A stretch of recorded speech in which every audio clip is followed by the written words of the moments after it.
Hello everyone, let's try to solve the next question जहाँ पे हम हैं इलस्ट्रेशन नंबर 4 पे। और इसमें हम जर्नल एंट्रीज बनाने वाले हैं। स्पेसिफिक इसलिए हो जाता है ये इलस्ट्रेशन क्योंकि इसमें जीएसटी की अकाउंटिंग भी हमें करनी है। क्वेश्चन देख लेते हैं। जर्नल एंट्रीज हम बनाएंगे, बड़े ध्यान से देखिए कि record journal entries assuming CGST 5%, SGST 5% और all transaction occurred with in Delhi. मैं थोड़ा सा आपको यहाँ पे गाइड कर देता हूँ कि अगर सेम स्टेट्स में ही सारे ट्रांजेक्शन हुए हैं तो उन्हें कहा जाता है इंट्रा स्टेट, और अगर डिफरेंट स्टेट्स होंगे तो उन ट्रांजेक्शन्स को कहा जाएगा इंटर स्टेट। हमारे इस पर्टिकुलर क्वेश्चन में केवल और केवल इंट्रा स्टेट ट्रांजेक्शन्स हैं। इंट्रा स्टेट ट्रांजेक्शन्स में दो कैटेगरी हम ले लेते हैं। वन इज परचेज, जहां हमें टैक्स पे करना है परचेज के साथ। दूसरा है सेल्स, जहां हमें टैक्स कलेक्ट करना है और गवर्नमेंट को पे करना है। तो परचेज में आप करेंगे टैक्स पेमेंट,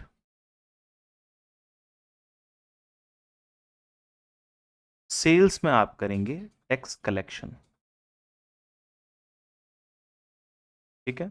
अब बड़े ध्यान से देखिए, ये जो टैक्स पेमेंट आपने किया है वो आपके लिए असेट माना जाएगा क्योंकि उसका बेनिफिट आप फ्यूचर में ले पाएंगे टैक्स सेटलमेंट के टाइम पे। और ये जो टैक्स कलेक्शन हुआ है ये आपके लिए लायबिलिटी माना जाएगा क्योंकि इसको आपको फ्यूचर में गवर्नमेंट में डिपॉजिट करवाना है।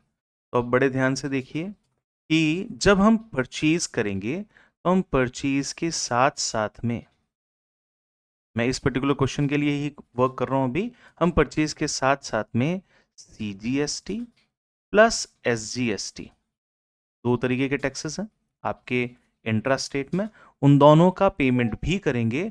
और ये सारा पैसा जाएगा क्रेडिटर के अकाउंट में, क्रेडिटर को हम पे करेंगे। ठीक है, ये टोटल बिल अमाउंट बन जाएगा, this value and this value, ये बिल अमाउंट बन जाएगा क्रेडिटर के अकाउंट में। जब हम सेल करेंगे तो सेल के साथ साथ में, सेल वैल्यू के साथ साथ में सीजीएसटी का पैसा भी कलेक्ट करेंगे, एसजीएसटी का पैसा भी कलेक्ट करेंगे जो हमारे लिए लाइबिलिटी है। अब हम यहां खरीद रहे हैं इसलिए हम बात इसको लिख लेंगे इनपुट, और जब हम बेच रहे हैं तो हमें नाम लेना है आउटपुट। इस तरीके से दोनों अलग अलग हो गए। चलिए, तो ये सारा पैसा हम किससे कलेक्ट करेंगे? हमारे डेटर से कलेक्ट करेंगे। डन। तो अब अकाउंटिंग शुरू करते हैं। इसके साथ साथ में जब हमने परचेज किया है तो परचेज के साथ साथ में हमारे कुछ एक्सपेंसेस की भी ट्रांजैक्शंस होंगे। आप भी कई बार देखते हैं कि बहुत सारे एक्सपेंसेस हैं जिसके अंदर नीचे प्लस जीएसटी टैक्स भी आता है। वो जीएसटी कौन सा हो सकता है?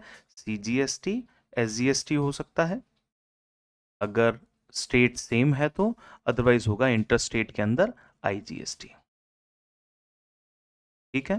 तो इन डिटेल एक्सप्लेनेशन नहीं लेते हुए अकाउंटिंग कैसे करनी है उसका एक्सप्लेनेशन हम यहाँ पे लेके चल रहे हैं और इसी हिसाब से हम अकाउंटिंग करते जाएंगे।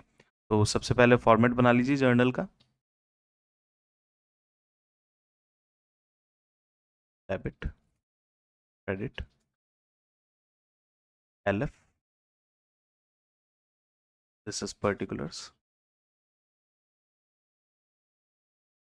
And here it is date. साथ साथ में काम शुरू रखें और मैं लिख देता हूं जर्नल। चलिए जी, तो सबसे पहले शुरुआत करते हैं फर्स्ट क्वेश्चन से। शोभित बॉट गुड्स, तो ये जर्नल शोभित की है, ये पर्सन है जिसने खरीदा है। Bought goods ₹1 lakh on credit, उधार में माल खरीदा है 1 लाख रुपए का क्रेडिट पे खरीदा है। तो देखिए सबसे पहले यहां आ जाएगा परचेज अकाउंट,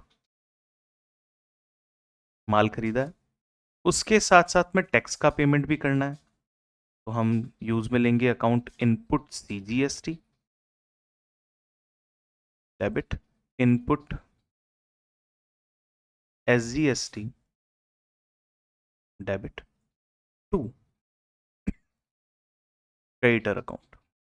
उधार में माल खरीदेंगे तो अकाउंट का नाम आएगा क्रेडिटर्स अकाउंट। अब अगर किसी पार्टी का नाम दे रखा होता तो मैं पार्टी का नाम लिख देता, being goods purchased.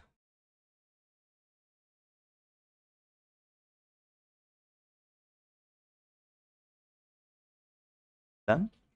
अब देखिए कितने का गुड्स था, it was of rupee 1 lakh.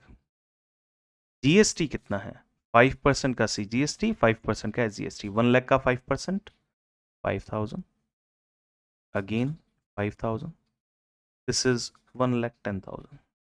ये हो गया आपका फर्स्ट ट्रांजेक्शन। नंबर 2,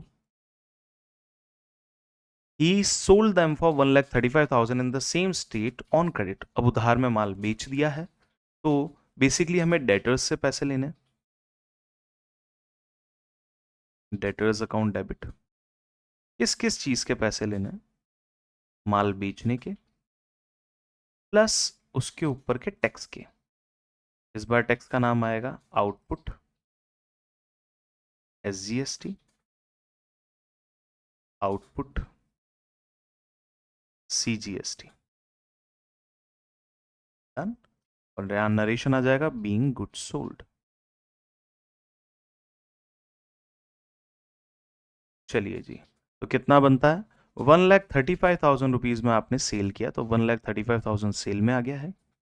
अब जीएसटी का परसेंटेज 5% दोनों, जीएसटी एस जीएसटी 5 और 5, 10% होता है 13,500। 13,500 का आधा हो जाएगा 6,750 rupees, 6,750।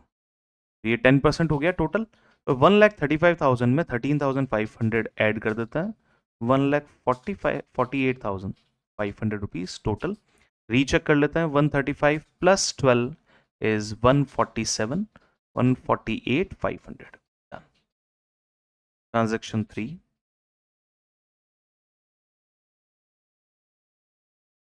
he paid for railway transport। अब रेलवे ट्रांसपोर्ट का आपका भाड़ा लगा है, खर्चा लगा है, उस पर भी आपको टैक्स पे करना पड़ेगा। तो हम यहाँ लिख लेते हैं रेलवे फ्रेट डेबिट। अब हमने कुछ खरीदा है, उस पर टैक्स पे कर रहे हैं, जिसका बेनिफिट आपको मिलेगा, तो इनपुट सीजीएसटी। अगर किसी चीज का बेनिफिट मिल रहा है तो जरूर से आप उसे इनपुट क्लेम करेंगे, आप उसे असेट मानेंगे, input SGST debit.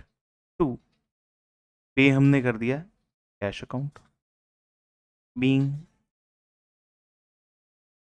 Freight charges paid.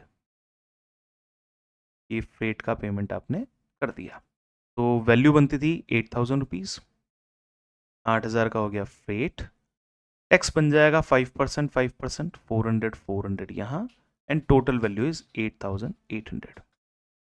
Same pattern पे नेक्स्ट क्वेश्चन, फोर्थ।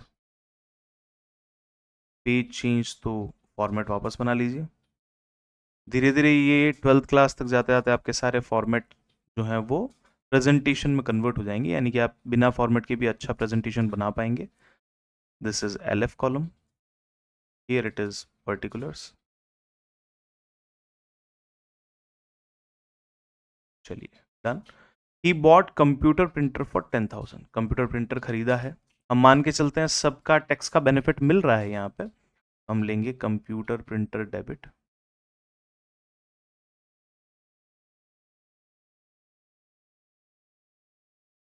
10,000 रुपीज का है, इस पे भी टैक्स लगेगा, इनपुट सीजीएसटी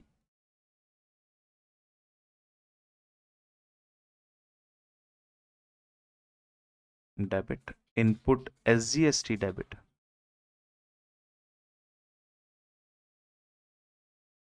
2, ही बॉट कंप्यूटर प्रिंटर, उधार का कहीं लिखा हुआ नहीं है तो हम टू कैश कर देते हैं।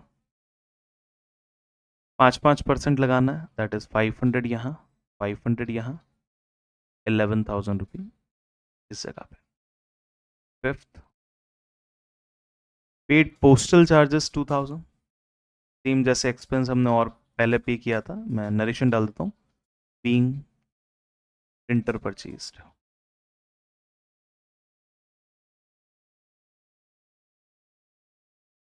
Last transaction as per the question, ठीक है। उसके बाद एक और करना पड़ेगा सेटलमेंट का। चलिए, तो postal charges debit,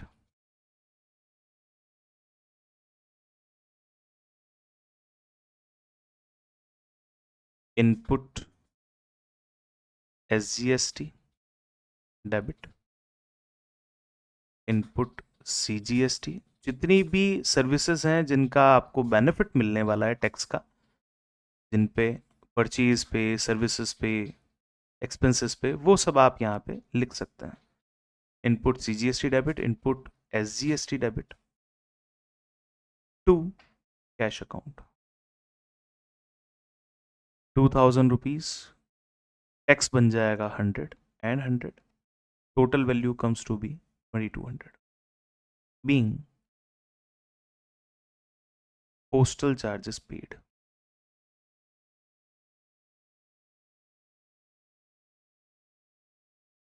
last entry. अब ये क्या है, हम जो पेमेंट करने वाले हैं, इलेक्ट्रॉनिक कैश लेजर में ट्रांसफर करने वाले हैं, वो एंट्री बनाएंगे। जितने भी आउटपुट CGST के अमाउंट थे वो सब डेबिट हो जाएंगे।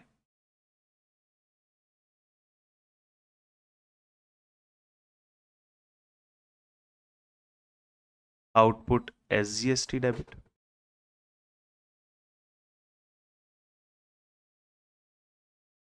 टू जो इनपुट के अकाउंट थे वो भी ट्रांसफर होंगे, input CGST to input SGST, और जो बचा हुआ अमाउंट होगा उसे इलेक्ट्रॉनिक कैश लीजर में ट्रांसफर कर देंगे। इलेक्ट्रॉनिक कैश लीजर, ये हमें अभी अमाउंट पे करना बाकी है। Being GST settled. चलिए जी, देखते हैं इनपुट और आउटपुट का अमाउंट कितना कितना है। आउटपुट तो हमारे पास में एक ही था, 6750, उसको लिख लेते हैं। दोनों के अमाउंट इक्वल आने वाले हैं, 6750 डन। अब इनपुट की वैल्यू लेते हैं, चेक करते हैं। This is 5000, 5 and 5400, 5900 and this is 6000। 6000 रुपये का इनपुट आया, ये वाला 6000 का इनपुट आया, ये वाला बैलेंस था उनका, टोटल वैल्यू अपन ने किया, उनका बैलेंस इतना बना। और जो रिमेनिंग अमाउंट है दैट इज 750 एंड 750, 1500, ये आपका चला जाएगा इलेक्ट्रॉनिक कैश लेजर में। और इस तरीके से आपका ये सॉल्यूशन कंप्लीट हो जाएगा। Thank you so much for watching this video, keep watching my next video. अगर आपको लगता है कि ये वीडियो किसी और के काम आ सकती है तो ज़रूर से शेयर करें, चैनल को सब्सक्राइब करें और वीडियो को लाइक करें। Thank you so much.